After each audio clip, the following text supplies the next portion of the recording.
Now this video is not going to be for everybody.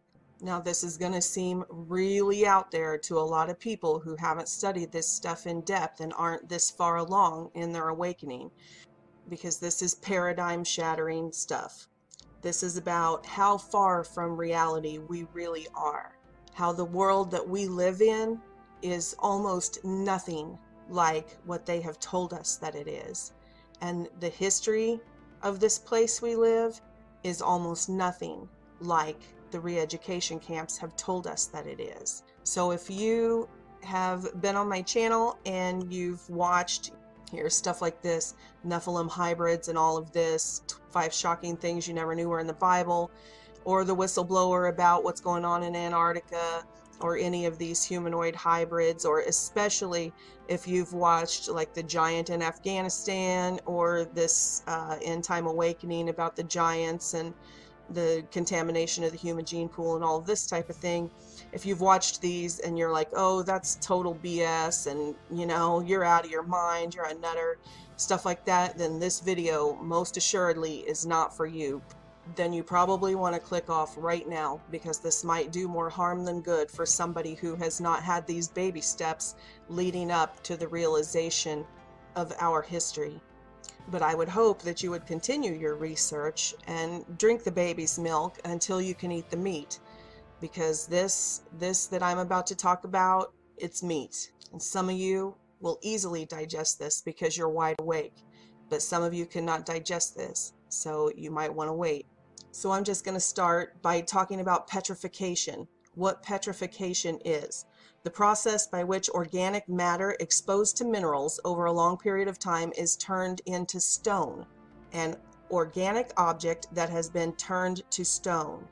So, you know, when we think about fossils and stuff, a lot of times we think that they're just digging up actual bones. But these aren't bones, they're rocks, most of them. Of course, we dig up bones, no kidding, but I'm talking about petrified fossils. Petrified fossils are stone. They are organic matter, like these petrified trees or petrified animals that have been turned to stone, actual bodies that were turned to stone through this process of mineralization.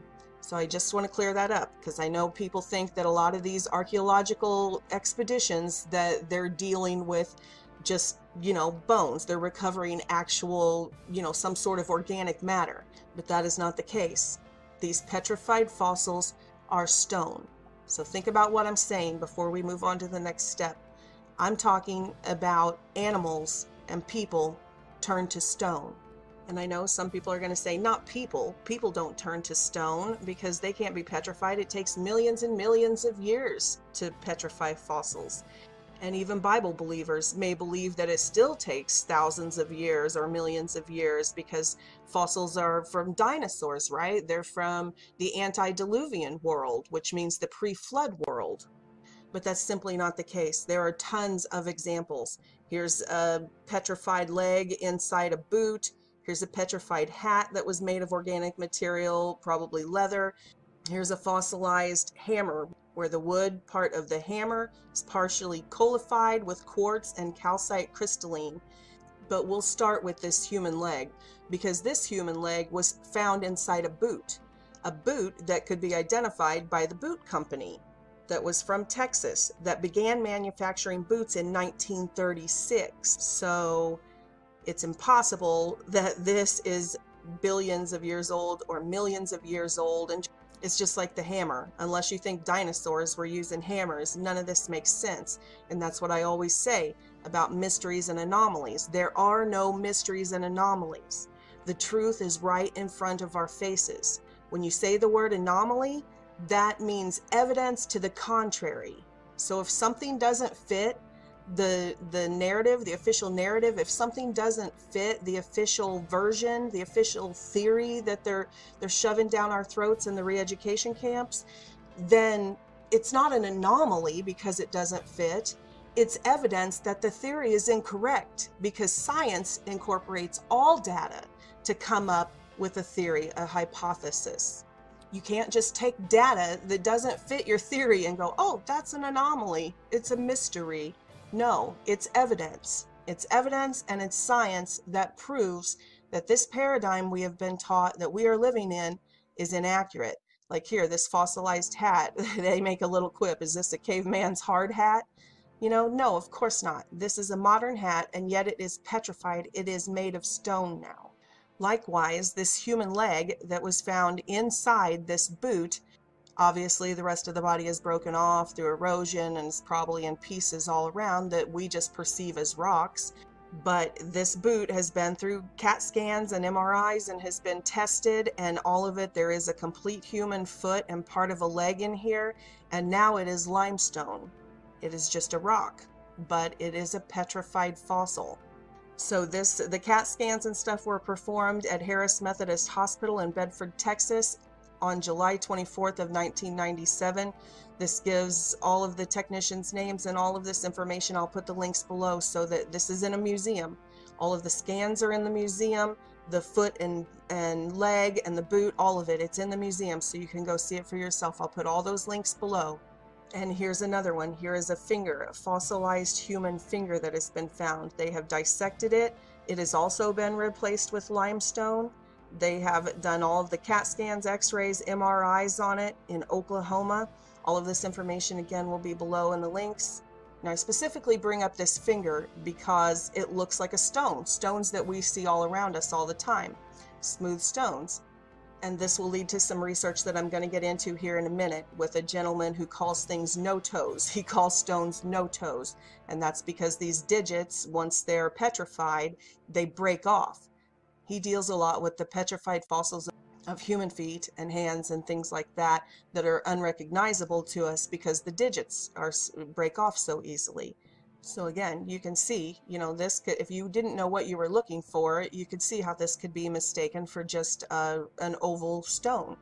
And it is a stone, but it was also a human finger. These are all pictures of the petrified forest, and you know, we've all heard of that.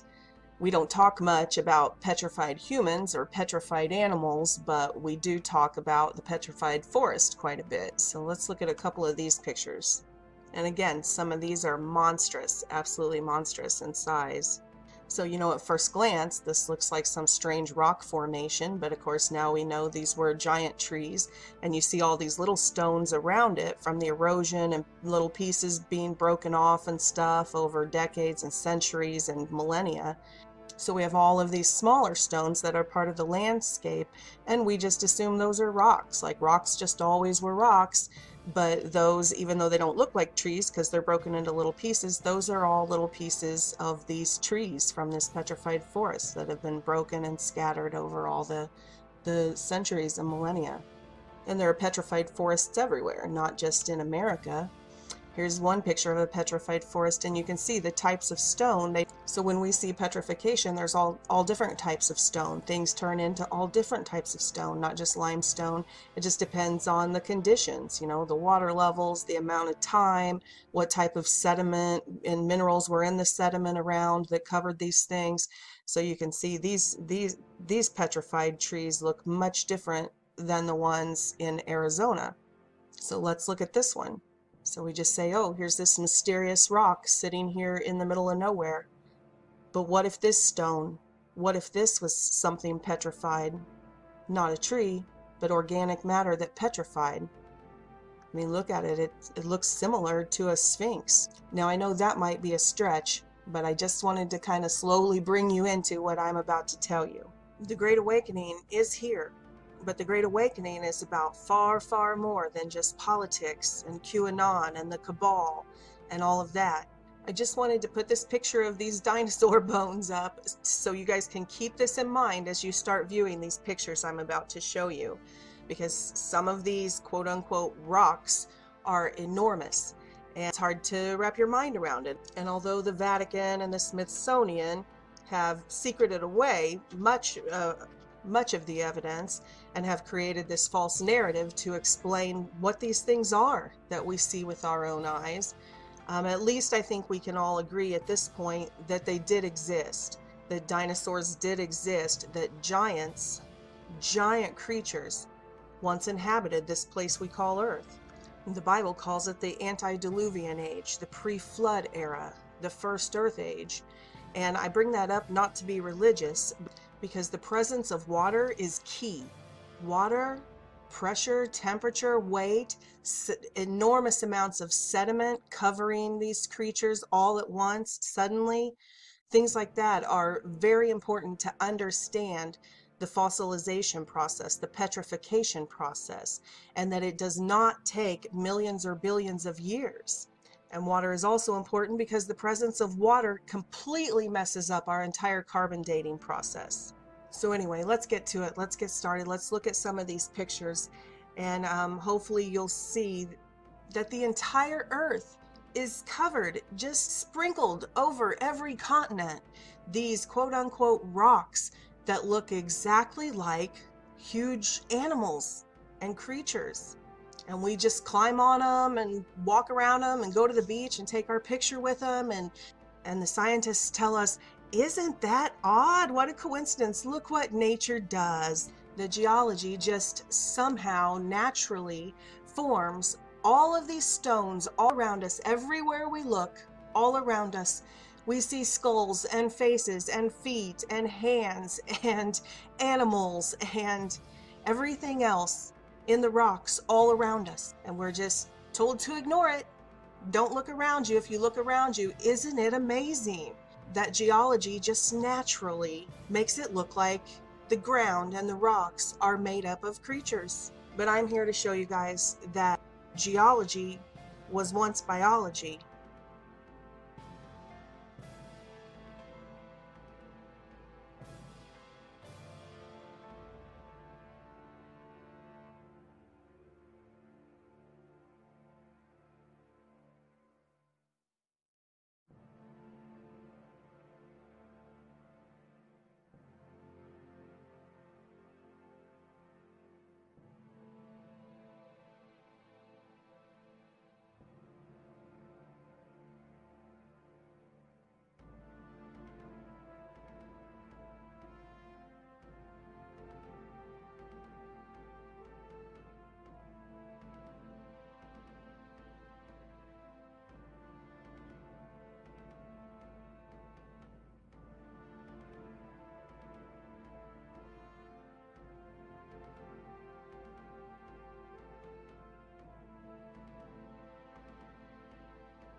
I think I want to interrupt the slideshow right here because this picture reminds me of Beaver Ridge. And the Native American legend around that was that the ridge itself was part of a giant ancient beaver, a petrified beaver, and that there was a living giant humanoid in the area that they had to appease. And at some point they had a falling out with him. And they said that he cut off their water source by stepping on their creek and damming it up.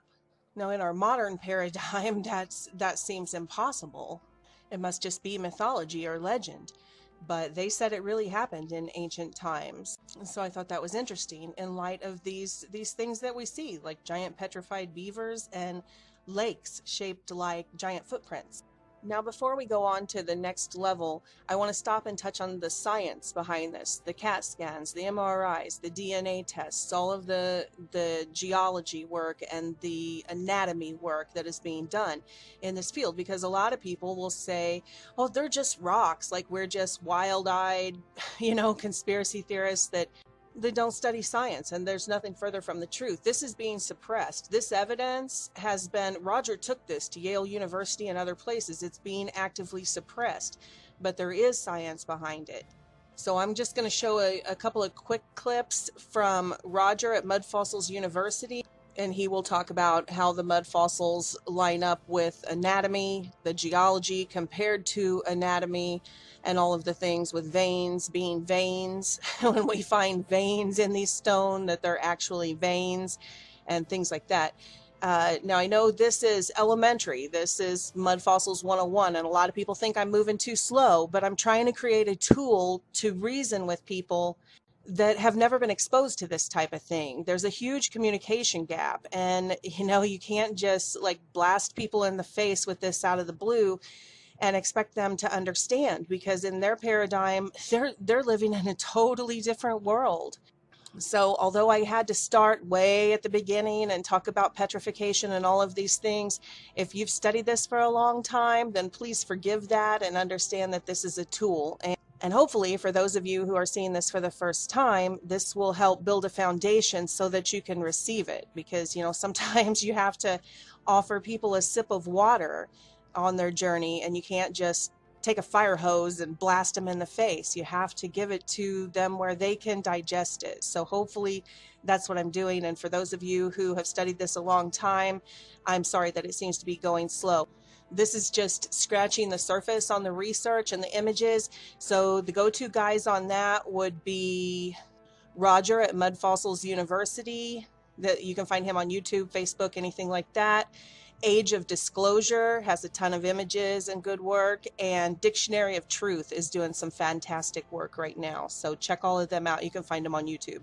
So we haven't even gotten to any of the really interesting or shocking stuff yet, but let's touch on some of the science so we'll clear up some of the questions before we tackle this deeper stuff. So these next few clips are from Roger Spur of Mud Fossils University. All right, anybody that's ever paid attention to the mud fossils knows that I talk about the veins and the arteries all the time. Now, your artery will come down with fresh red blood, and it has oxygen in it. And it pumps it down, and it goes through all these little blood vessels, and it comes out the other side, the vein, and gets sucked back up goes back up to get more oxygen.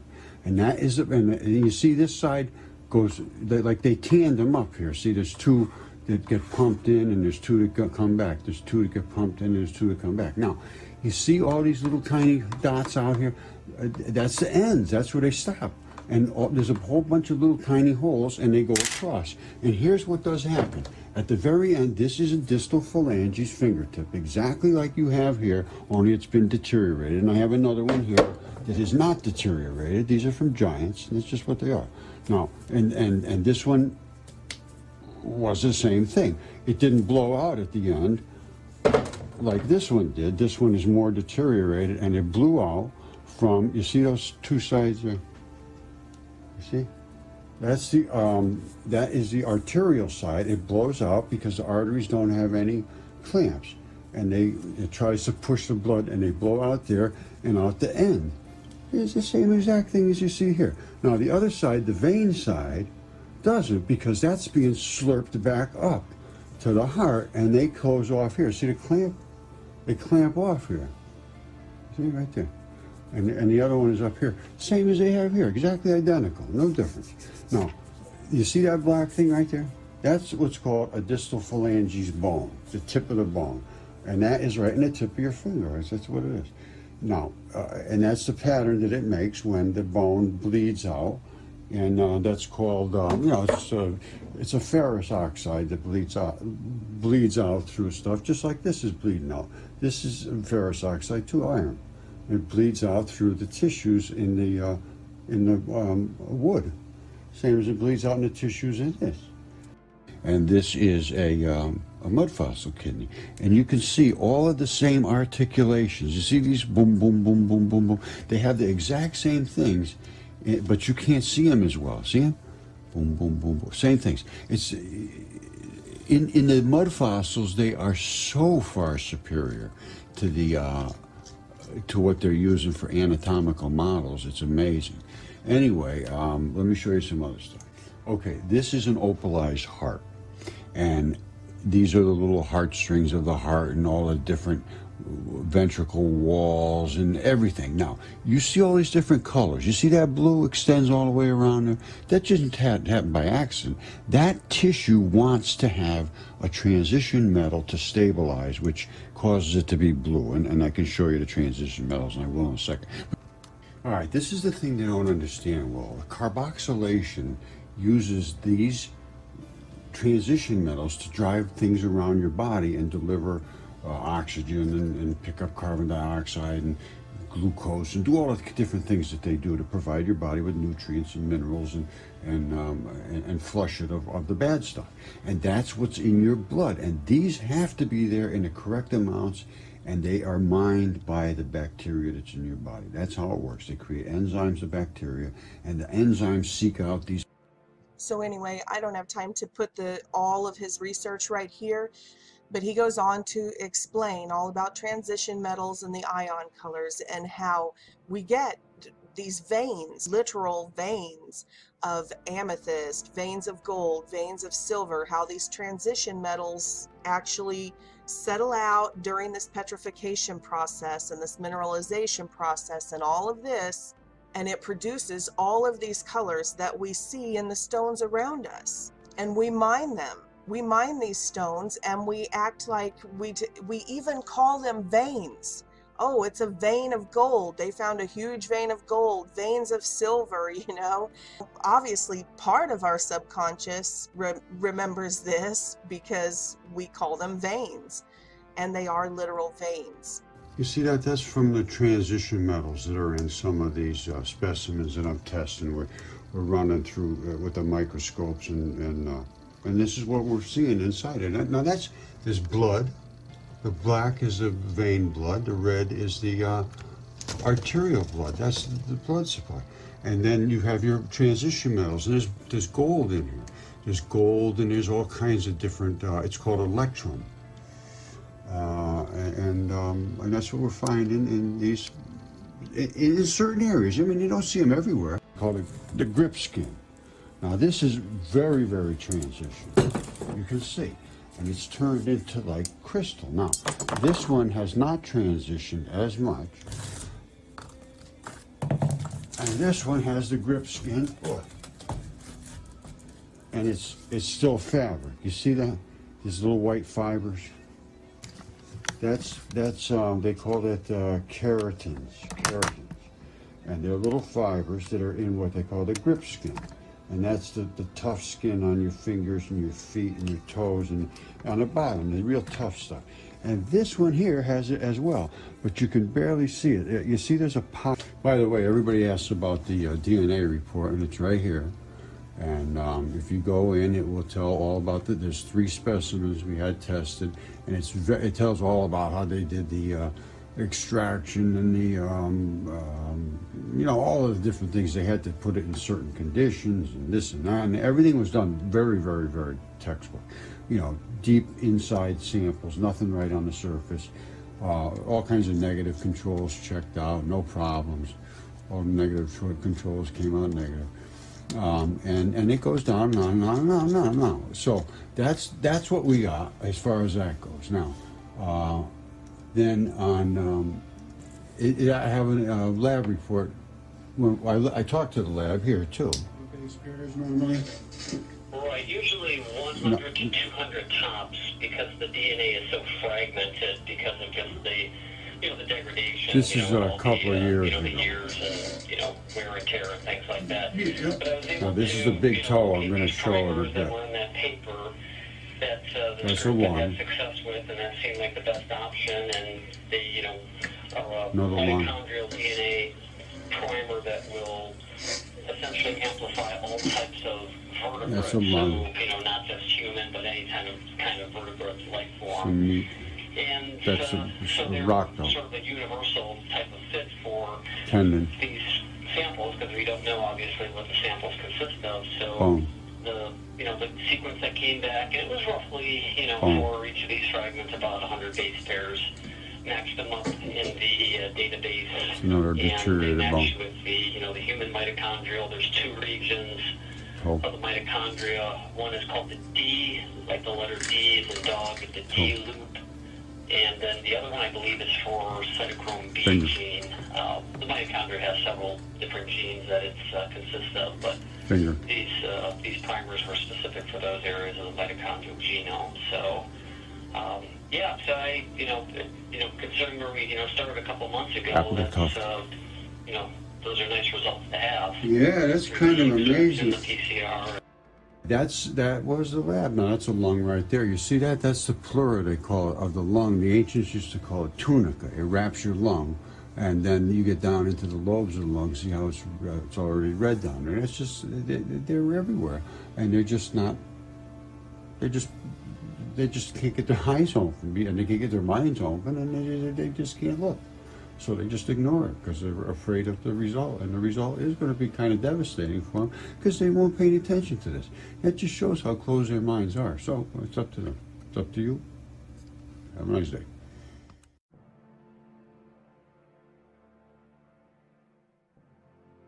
So like I've talked about before in a lot of other videos, we have a ton of problems with the geological column.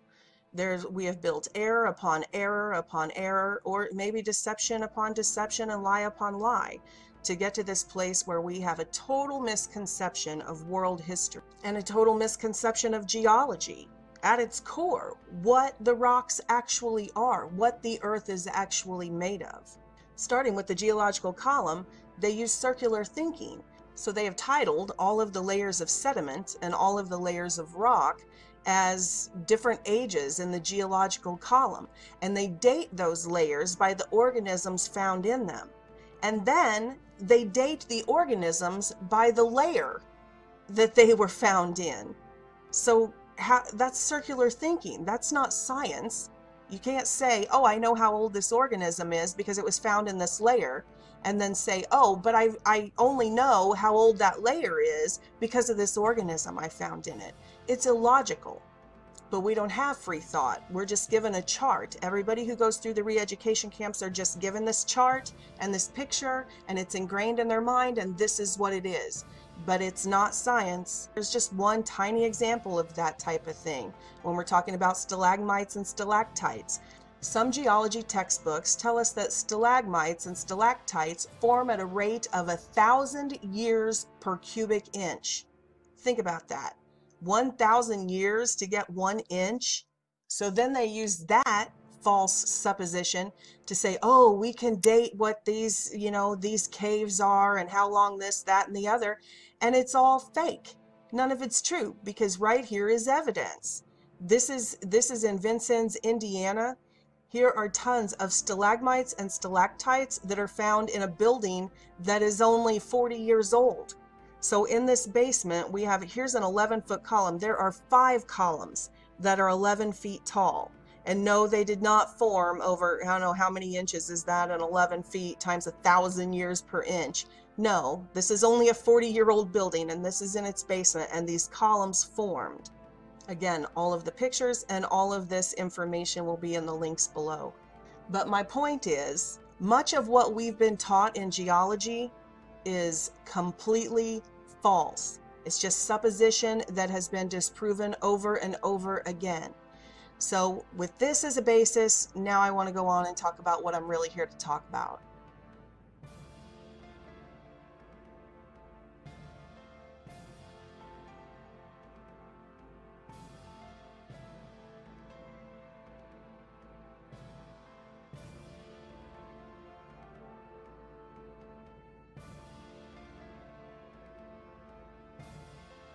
And this is Hill of the Skull, Calvary.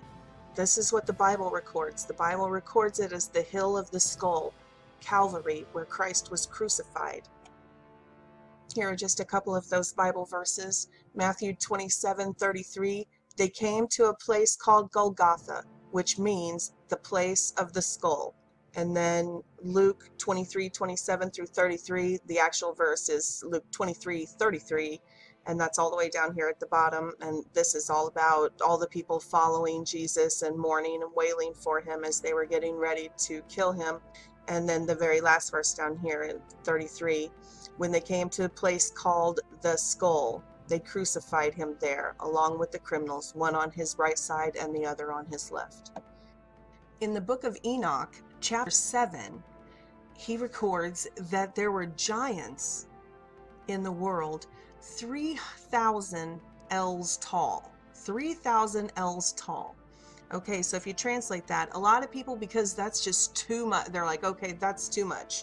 There must be some mistranslation. So they dumb it down and they're like, they come up with other ways and they rationalize and they're like, okay, it's just 450 feet, as if that's better, a 450-foot person. But if we just take it literally, like we're meant to take all of the scriptures literally, an ell is an Old English measurement equivalent to 45 inches. If this was indeed the measurement, then that would make the giants just short of 2 miles high. Think about that. Now that seems hard to believe, but look at the pictures I just showed you, and then I'm going to show you a multitude more of these mud fossils. These giants, 2 miles high.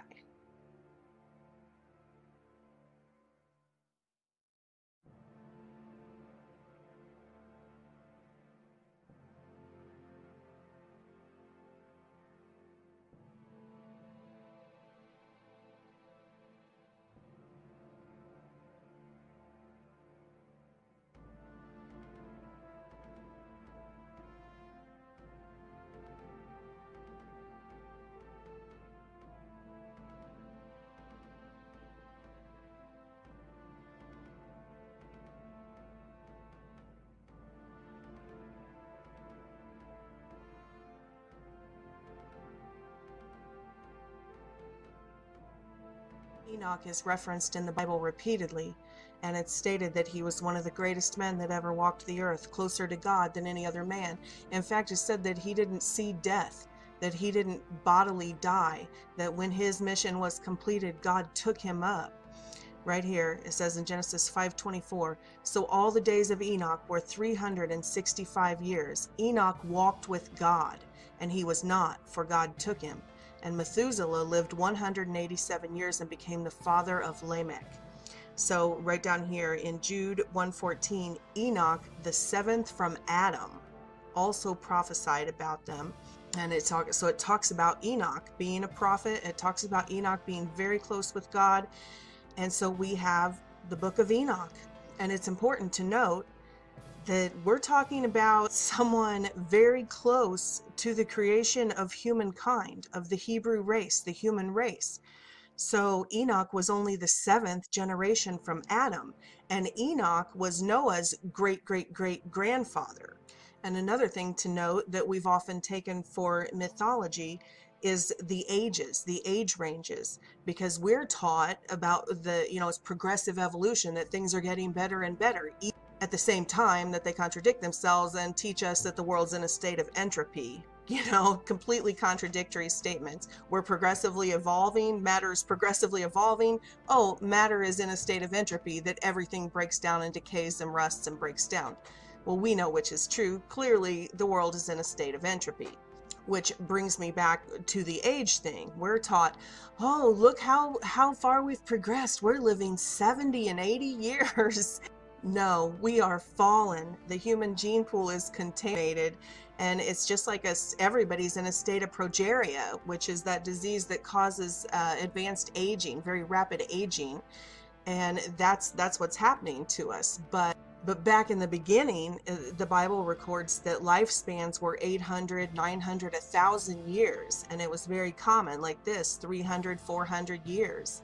And that's not mythology. That's our misunderstanding. It's our ego. It's our egocentric sort of philosophy that, oh, we must be the pinnacle of something. Look what we've achieved and where we are. And we cannot accept the fact that, no, we are fallen. We are a fallen race. And this world's going to hell in a handbasket. But anyway, my point is that the book of Enoch should, although it's not canon, it should not be disregarded. It's not only historic records, it's also coming from one of the humans who walked the closest with God. And this is what he tells us openly. He tells us what the antediluvian world was like in those days.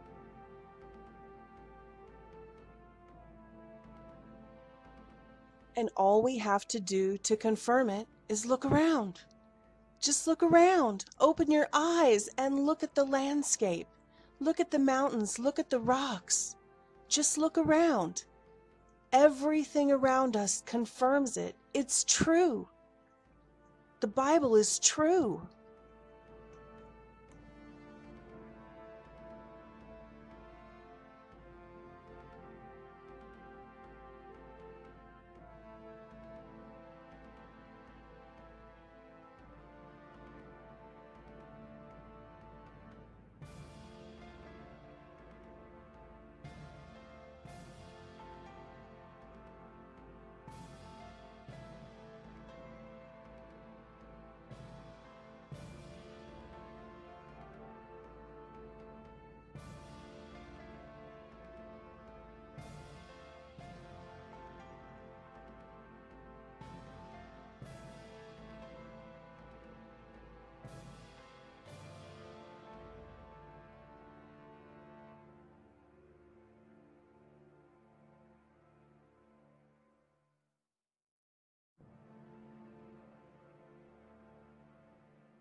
And this really isn't a new idea. You could see back in the 1500s and 1600s, 1700s especially, they did a lot of anthropomorphic landscape art, which is showing exactly what we're talking about.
And don't think for a second that the elites, that the cabal, the hidden hand doesn't know all about this. Because look at the Noah movie. You want to talk predictive programming?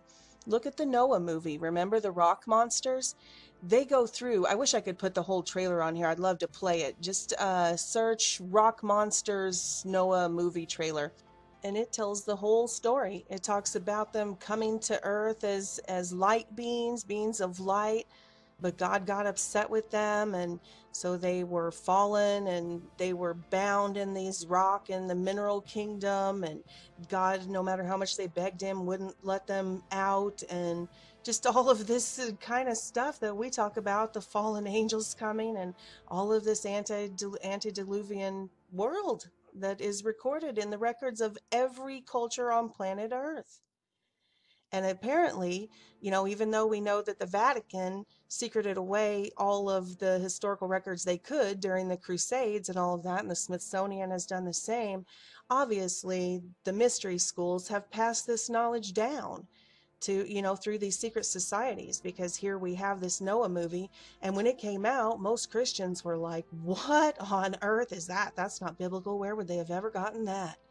But in light of what we're talking about here today, clearly they know something we don't know. Clearly they have retained this knowledge from ancient times, and they have passed it down through their mystery schools. But of course, in the Noah movie, they flipped it around like they always do to make it backwards, and they made these watchers, the 200 watchers in Enoch were the fallen angels, but they made the watchers here, these rock monsters, out to be these poor good guys, and that it was the evil humans who had ruined the earth. Remember, Noah was pondering, should he even try to save his family, because it was all the evil humans that needed to be wiped off the earth. But the watchers, the monsters, they were good.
So the general theory amongst people following this research is, just like this video says, the earth is a carcass of dead creatures, that the ground was alive. There are things that are still part of ancient history, that are part of the records we have from our ancestors, and then there are practices that we have that seem to be part of the human collective, sort of subconscious, and we're like, where did those come from? And so let's talk about a few of those. We have this notion of Gaia, that Earth itself is alive, that the Earth is alive, that it's a living organism. And what are the stars and what are the planets, really? And Roger seems to agree. He goes so far to suggest in some of his work that large swaths of land can be identified as things like fallopian tubes, and he can watch, you know, mitochondrial DNA and things like that found in the land of the Earth itself.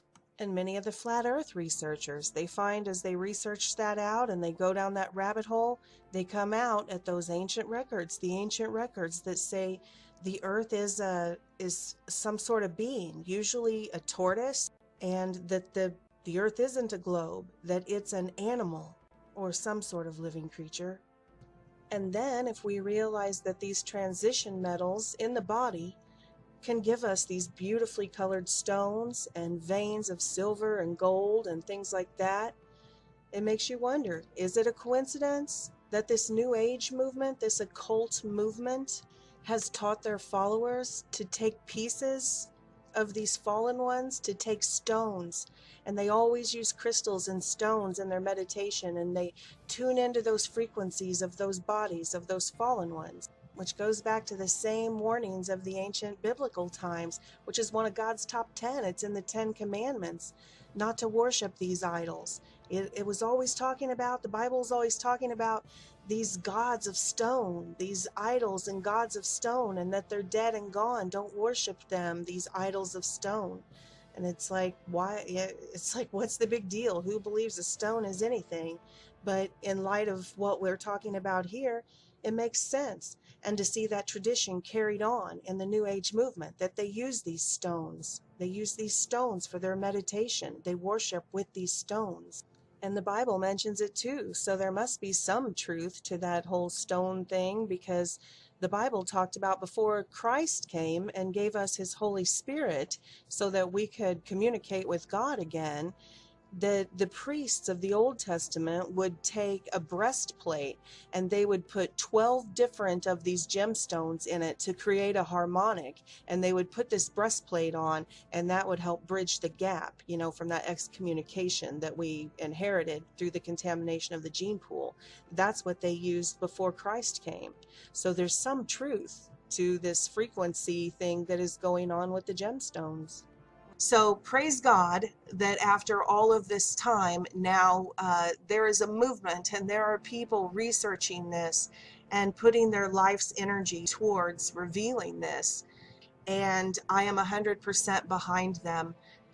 You know, we all make mistakes. I don't even agree with everything I've probably said on my videos if I went back. I've grown so much in the last 10 years. And, you know, I may not agree with every single thing that's on all of their videos, but they're on to something. They're on to something, folks, and we need to listen to them and we need to learn from them. And also the flat earth movement. We need to listen to them. If you look at their research, they are on to something.